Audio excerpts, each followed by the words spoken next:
Hello, नमस्कार. कसे आहात तुम्ही सर्व? मस्त आहात ना? मस्तच राहा. सर्वांना सर्वप्रथम श्री स्वामी समर्थ. मी मितेश तुम्हा सर्वांचं स्वागत करतो माझ्या आणखीन एका नवीन व्हिडिओमध्ये. तर तुम्हाला सुद्धा थंबनेलवरून तर नक्कीच समजलं असेल की आजचा व्हिडिओचा टॉपिक नक्की काय.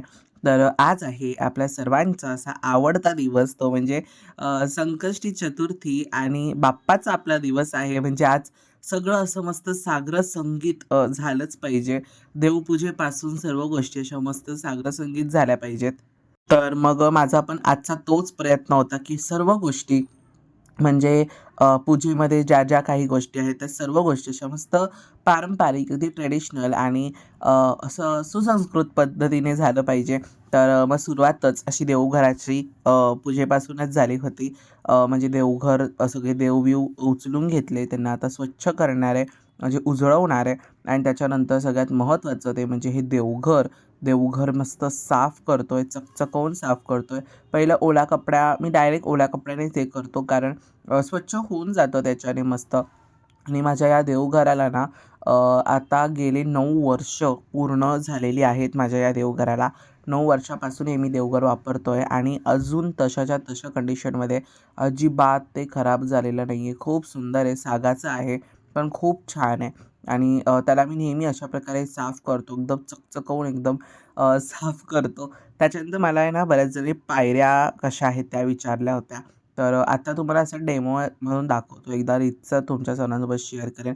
तर ह्या आहे ना मी स्वतः त्याचं माप काढून, देवघराचं माप काढून त्याच्यानंतर सगळं करून त्या मी स्वतः बनवल्या होत्या. आणि जेव्हा माझं घराचं काम चालू होतं फर्निचरचं, तर तेव्हा मी त्या काकांना सांगितलेलं, की मला कट करून द्या आणि जॉईंट करून द्या. नाहीतर एकूण एक मापापासून सर्व गोष्टी मी केल्या होत्या. कुठल्या साईजला मला कुठल्या कसं हवं आहे, काय-काय गोष्टी हव्या आहेत, तर त्या सर्व मीच ठरवल्या होत्या आणि तसं त्यांना मग तर मी कटिंग करायला सांगितलं होतं. त्याच्यानंतर देवघरातलं वस्त्र सगळ्यात महत्त्वाचं मी तुम्हाला सांगतो, देवघरात एखादं तरी वस्त्र पसरट असलं पाहिजे. डायरेक्ट पायऱ्यांवरती वस्त्र घालू नका. खालती एक वस्त्र पसरट घाला आणि त्याच्यानंतरच मग तुम्ही देवघरात म्हणजे ज्या पायऱ्या असतील, तर त्या पायऱ्यावरती यंत्र घाला. जर तुमच्याकडे पायऱ्या नसतील, तर मग तुम्ही साध्या प्रकारे आपण जशी मांडतो, तर तेव्हा आपण पसरटच वस्त्र घालत असतो खालती. तर तसं सुद्धा चालतं. तर त्याच्यानंतर आता मी बऱ्याच दिवसानंतर देव उजळत होतो, कारण बोर्ड आता प्रिलिम्स चालू होत्या, ओरल एक्झाम्स चालू होत्या बोर्डाच्या. तर त्याच्यामुळे काय प्रॉब्लेम व्हायचा, की मला देव उजळवता नाही यायचे. मी देवपूजा वगैरे करायचो फुलं वगैरे अर्पण करून. पण मला देवपूजा करता नाही, म्हणजे फुलं देव घासता नाही यायचे. देवपूजा करता यायची, पण देव घासता नाही यायचे. तर म्हणून आज मी फायनली ते काम करणार आहे. त्याच्यानंतर मी देव कशाने उजळवतो, तर ही आहे आपली भैय्या पावडर. तर हीच भैय्या पावडर मी वापरतो आणि खूप छान आणि मस्त आहे. देवांची जी शाईन आहे ना मूर्तीची, ती ह्याच्याने खरंच सांगू खूप मस्त येते. आणि प्रत्येक म्हणजे देवाची भांडी म्हणा, देवाच्या मूर्त्या म्हणा, काही म्हणा, पण खूप छान अगदी चकचकवून ते साफ होतं आणि खूप भारी अगदी मस्त क्लीन करतं. तो तुम्ही तांब्या बघा किती खराब दिसतोय आणि जशी आता मी मूर्त्या स्वच्छ धुतोय, तो डिफरन्स आणि हा डिफरन्स तुम्हाला दिसत असेल मूर्त्यांमध्ये. खूप डिफरंट आहे आणि मूर्त्या एक नंबर साफ होतात. त्याच्यानंतर आज मी गणपती बाप्पांचीच एका नवीन मूर्तीची स्थापना माझ्या देवघरामध्ये मी करणार आहे. तर ती कशी करणार आहे, काय करणार आहे, तर तेच आजच्या व्हिडिओमध्ये मी शेअर करणार आहे. म्हटलं आज छान दिवस आहे, संकष्टी चतुर्थी आहे, तर आपण स्थापना करू. आणि कालच रात्री मी ती मूर्ती घेऊन आलो. आणि ती मूर्ती कशी माझ्या घरी आली, काय झालं त्याच्यामागे सर्व गोष्टी, तर तेच मी तुमच्यापर्यंत पोहोचवणार आहे. आणि मला माहिती आहे तुम्हासुना हा प्रश्न पडणार, म्हणून मी आधीच क्लिअर करतो, की कशामुळे काय नंतर कमेंट्समध्ये उत्तर देण्याला प्रॉब्लेम काय होतो माहिती आहे का, की मोठ्या आधी उत्तर द्यावी लागतात. मग ते टाईप करा आणि मग ते काही वेळेस एरर इश्यू होतो, तर मग तो पुन्हा प्रॉब्लेम होतो. असं बऱ्याच गोष्टी. तर बघा देवपूजा आता माझी पूर्ण झाली आहे. स्वामींना छान गजरा अर्पण केला आहे आणि ही आहे ती गणपती बाप्पांची सुंदर आणि रेखीव अशी मूर्ती. खूप सुंदर म्हणजे खूप सुंदर. मी काय सांगू, अगदी बघत्या क्षणी कोणालाही आवडेल अशी ती मूर्ती आहे आणि मी तर त्या मूर्तीच्या प्रेमातच पडलो आहे. काय सांगू तुम्हाला, म्हणजे जर आता तुम्ही बॅचलर असाल ना, मी तर सांगेन तुम्ही जर बॅचलर असाल, तुम्हाला देवपूजा वगैरे करण्याची अशी आवड असेल माझ्यासारखी आणि तुम्ही लांब राहत असाल तुमच्या कुटुंबापासून, तर मी तुम्हाला ही मूर्ती खरंच रेकमेंड करेन, की तुम्ही खरंच घ्या आणि त्याची पूजा करा. खूप बघा एवढीशी मूर्ती आहे, अंगठ्याचा जो मेन भाग असतो ना, तेवढीशीच ती मूर्ती आहे. अगदी इतकुशी नन्नूशी पिल्लूशी, पण काय तिच्यावरती तो कोरीवपणा आहे आणि मी मी काय बोलू मला खरंच समजत नाही आहे. इतकी ती सुंदर मूर्ती आहे आणि त्या मूर्तीची आता मी स्थापना करतोय. तर ही मूर्ती मी कशासाठी घेतली तुम्हाला देवघरात तर ऑलरेडी माझ्या मूर्ती दिसत असेल गणपती बाप्पाची, की माझ्या देवघरामध्ये ऑलरेडी एक गणेशाची मूर्ती आहे. तरीसुद्धा मी ही गणेशाच्या मूर्तीची स्थापना का करतो आहे? तर त्याचंच मोठं कारण आज मी तुमच्यासोबत शेअर करणार आहे. मी तुम्हाला पुढे पण सांगेन आणि आता पण सांगतो. आपल्या ज्या देवघरामध्ये आपण नेहमी जी मूर्ती ठेवतो गणपती बाप्पाची, ती तर आहेच. पण जेव्हा आपण खालती अशा पूजा मांडतो, म्हणजे मार्गशीर्ष महालक्ष्मी पूजा म्हणू नका किंवा अजून अशा बऱ्याचशा पूजा असतात काय-काय. आता महाशिवरात्र आहे. तर ज्या जशा पूजा आहेत, तर तशा पूजांना गणेशाची मूर्ती ही लागतेच आणि मला सुपारी ठेवायला अजिबात आवडत नाही. मला आवडत नाही. म्हणून मला विचार होता, की छान अशी मूर्ती आपण घेऊ. तर विचार केला, की चांदीमध्ये वगैरे आपण मूर्ती घेऊ का? की कसं काय? तर चांदीमध्ये मला शक्यतो ह्या साईजमध्ये चांदीतच मला मूर्ती घ्यायची होती. म्हणून मी खूप महिने थांबलो होतो, की मी घेईन. पण म्हणतात ना, की काय देवाला ज्या रूपात आपल्या घरात यायचं असतं, त्याच रूपात तो आपल्या घरात येतो आणि त्याच रूपाने तो माझ्या घरात आलेला आहे आणि पूर्ण पंचधातू स्वरूपात तो माझ्या घरी आलेला आहे. ती जी मूर्ती आहे ना, ती पंचधातूची मूर्ती आहे आणि इतकी सुरेख आहे, की मी काय सांगू तुम्हाला. तुम्ही ती बघितली असेल, इतकी सुरेख आहे. तर असो, आता स्थापना कशी करायची मूर्तीची, मी ते तुमच्यासोबत शेअर करतो. काय करायचं, अशी कुठलीही नवीन मूर्ती असेल ना, तर ती आपण जशा प्रकारे ठेवतो, अगदी त्या प्रकारे तिला ठेवून द्यायचं आणि त्याच्यानंतर मग आपण काय करायचं, दुसऱ्या दिवशी किंवा असा कुठलाही योग असेल, त्या दिवशी मग तुम्ही त्याची स्थापना करू शकता. तर प्लेट घ्यायची, पहिला अभिषेक करायचा, प्लेटीत थोड्या अक्षता घ्यायच्या, हळदी-कुंकू अर्पण करायचं आणि त्याच्यानंतर त्याच्यात ती मूर्ती ठेवून अभिषेक करायचा. तुम्ही अभिषेक करताना गणपती अथर्वशीर्ष पठण करू शकता. म्हणजे गणपती बाप्पाच्या मूर्तीची स्थापना करत असाल तर गणपती अथर्वशीर्ष पठण करू शकता. गणपती स्तोत्र तुम्ही पठण करू शकता आणि अभिषेक आपला करून घ्यायचा आहे किंवा तुम्ही 16 वेळा आपलं गणपती अथर्वशीर्ष म्हणून सुद्धा अभिषेक तुम्ही मूर्तीवरती करू शकता.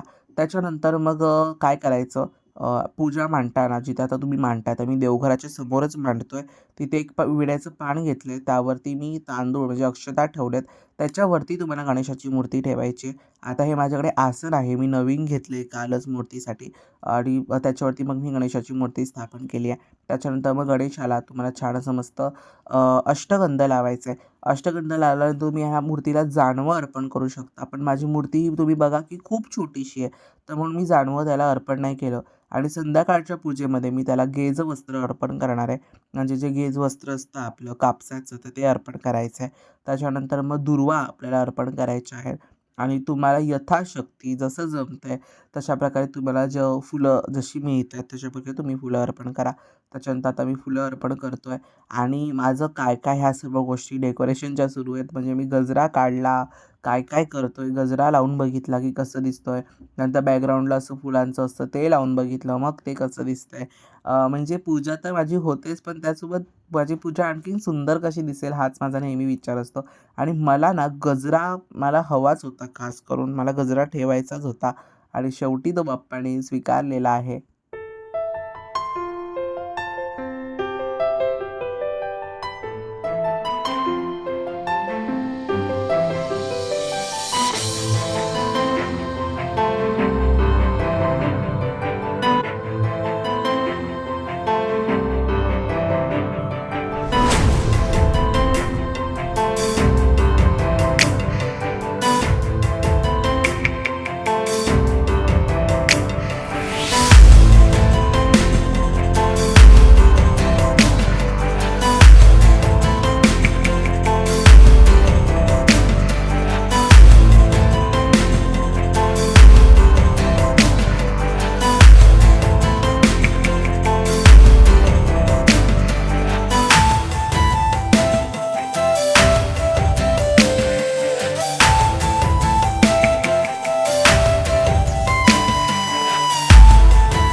स्वामी समर्थ आणि पुन्हा एकदा तुम्हाला सर्वांना संकष्टी चतुर्थीच्या खूप खूप खूप शुभेच्छा. तर आजचा दिवस तुमच्या सर्वांना खूप छान आनंदाचा जाऊ दे.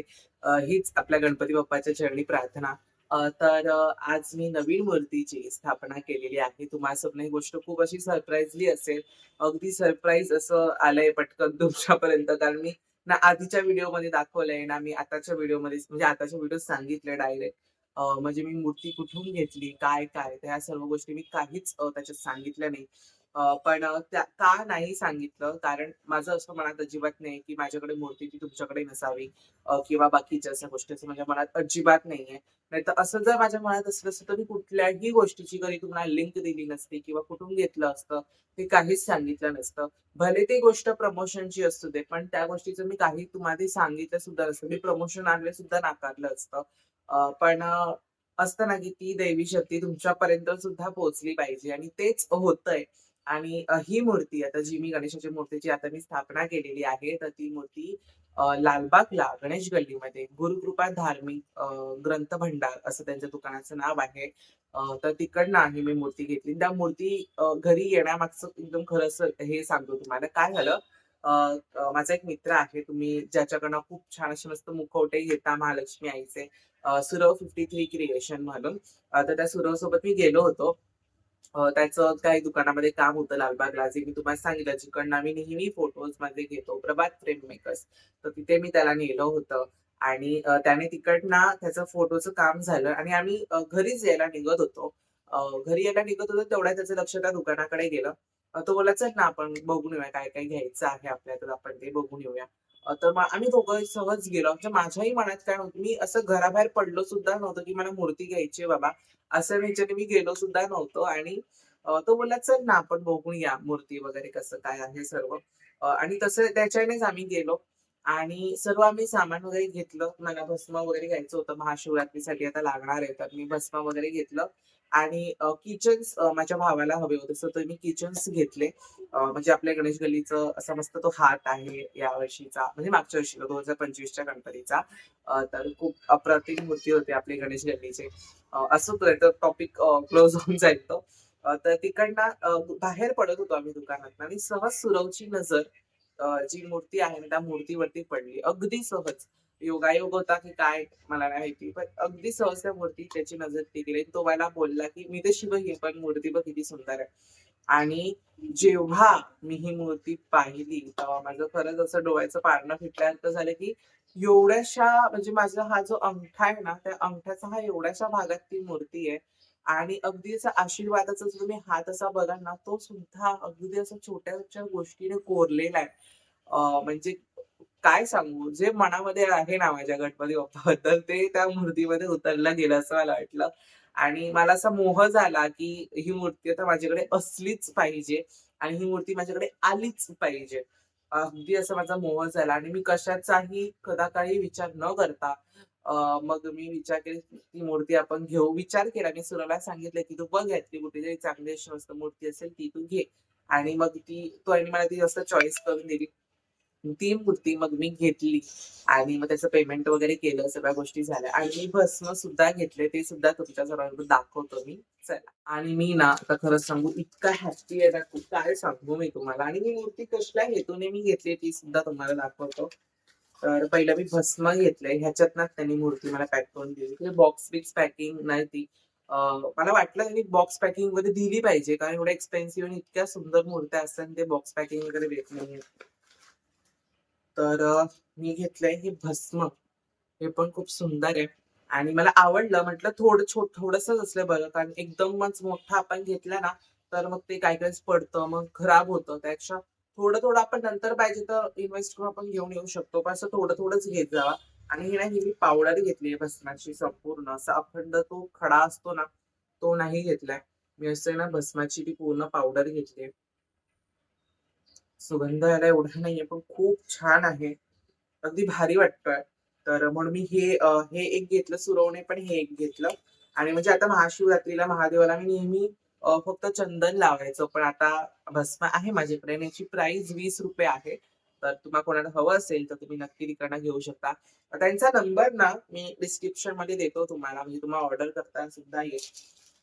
त्याच्यानंतर मी किचन्स घेतले जे माझ्या भावाला हवे होते.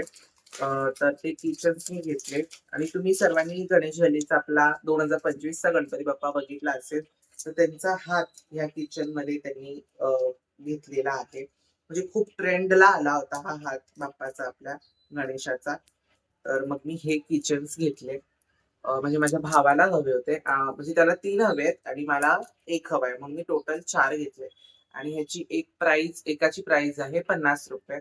जास्त काही महाग नाहीये. छान स्वस्तच आहेत. ₹50च्या मानाने खूप बरे आहेत. मला असं तरी वाटतं. आणि प्रॉपर तो असा हँड आहे. खूप भारी दिसतोय तो हात.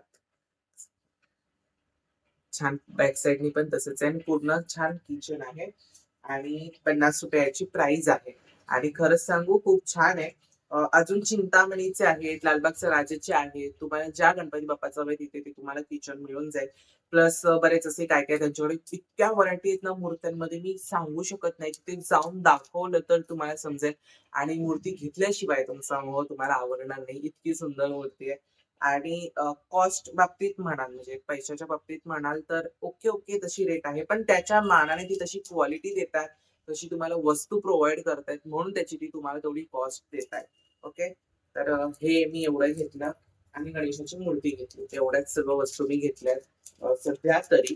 अजून काही मी तिकडनं घेतलं नाही आणि महाभारत समयी म्हणजे आपल्या ज्या महाभारत समया आहेत, तर त्यासुद्धा म्हणजे आपल्या ज्या मेघाताई वापरतात, आपल्या मेघा अंजली कोळी, तर त्या समयासुद्धा त्यांच्याकडे उपलब्ध आहेत आणि रिझनेबल रेट्समध्येच आहेत. तुम्हाला कोणाला हवे असतील तर नक्की जाऊन बघा. खूप छान क्वालिटीमध्ये वगैरे मी स्वतः बघितलं, पण मी शूट नाही केलं कारण त्यांचं सुद्धा मोठं YouTube चॅनल आहे. 100K प्लस त्यांचे सबस्क्रायबर्स आहेत. तर त्यांचं ते पण मी मेन्शन करेन. कुठलाही प्रमोशनचा व्हिडिओ नाही, पण मला जे वाटतं ते मी म्हणून तुम्हाला मी सांगितलं आणि त्यांचा कॉन्टॅक्ट नंबर सुद्धा डिस्क्रिप्शनमध्ये देईन. तसा होता आजचा माझा दिवस. तर अगदी नेहमीप्रमाणे तुम्हाला जर माझा व्हिडिओ आवडला असेल, तर व्हिडिओला लाईक करा, शेअर करा, सबस्क्राईब करा. पुन्हा भेटूयात अशाच एका नवीन व्हिडिओमध्ये. तोपर्यंत सर्वांना बाय आणि सर्वांना